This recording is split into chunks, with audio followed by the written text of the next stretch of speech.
So what's up guys? So nanapod tayo project karon guys no. So update na pud ta. So pag-abot lang nako guys gikan sa trabaho, so gisuwat nako sa tong customer. So gingnanayin ko niya guys nga na si problema sa iyang motor. So siyempre ibutan ako sa problema sa iyong motor. So ana siya guys nga nagaburo-buro daw. So nagaandar daw siya, so palong dayon. So ana. So siyempre nangutan ko sa iya nga karon lang na siya nahitabo. Karon lang po niya, tapos gahapon gilimpyan ako ang carb ani. So naka-idea ko nga. So carb lang imong hilad na. So tapos nagana dai siya nga carb lang gi limpyahan na gahapon, tapos gibutangan naman ako to gasket maker. So nakaisip ko, so daghan namang gibutang nga gasket maker. Daghan kaayo. So nadto na ko naka-idea guys nga posibleng sa gasket maker ang problema kay daghan ako kayang gibutang. So ganyan ako siya nga i-try to check ang imong carb kung basig nagbarabara na imong ano to gasket maker nga gibutang nimo sobra kadaghan. So naka-decide siya guys nga ipaayo na lang sa ko karon. So pag-abot na ko nag-ilis ko nya, nagkaon ko kadali. So gitirahan na dahil ako niyang motor guys. So ayan, so kung makita nyo guys gisugdalan ako siya. So ayan, gimikos-mikos na ako dalang pita guys. So kung makita nyo guys na natanggal na ako siya.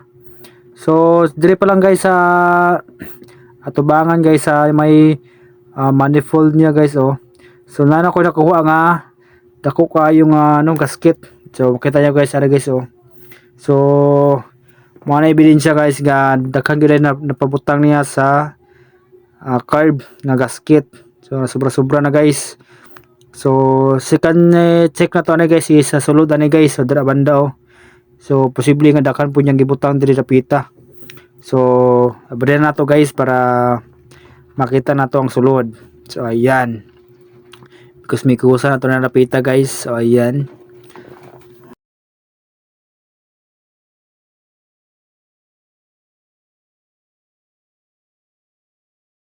So ari na guys, natanggal na nako guys. Sus paglantaw nako guys, grabe dayt kadaghan nga gasket nga gibutang guys naglama-lama. So tawa nyo guys daw sapot na guys sa kadaghan nga gasket nga gibutang. So confirm mga tong suspect guys. So nakita na to ang problema.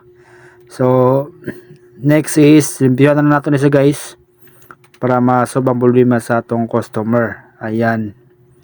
Abri na to ang dagom ano niya, tong sangin niya.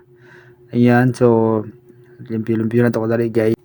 So kamo dira guys, kung maglimpyo mo sa inyong carb guys, kung magbutang mo og gasket maker para dili mag-leak.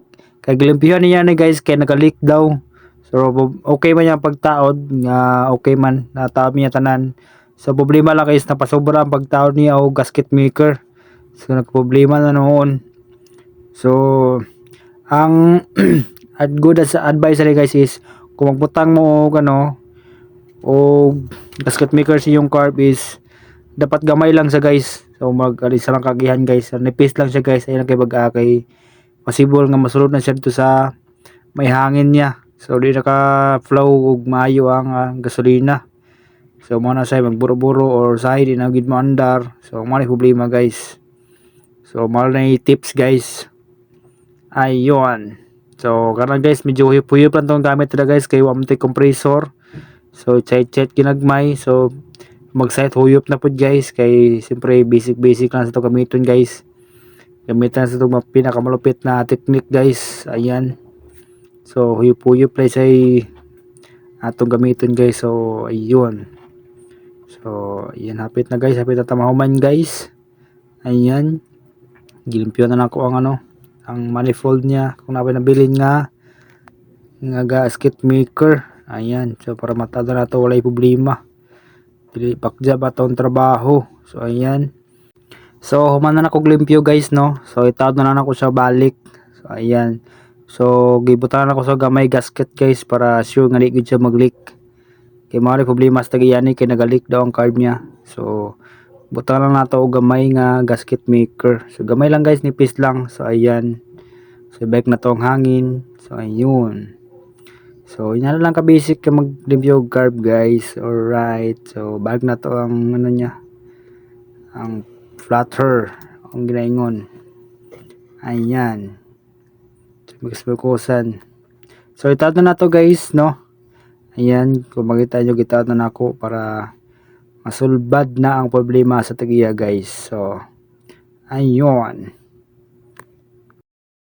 So natao na ako guys, no. So ayan. So syempre pandaro na to guys para ma-check na to kung okay na ba. So okay na guys, no, ni-under na guys. So medyo nakurota lang ko gamay guys kay medyo nasyagat gamay ang motor. So yan ang tagiya guys nga ipokusgan na niya ang minor kay na guys kay wa bito ni under guys. So nagaburo-buro ipokusgan niya ang minor. So mo nang nagkusog ang minor dahil guys.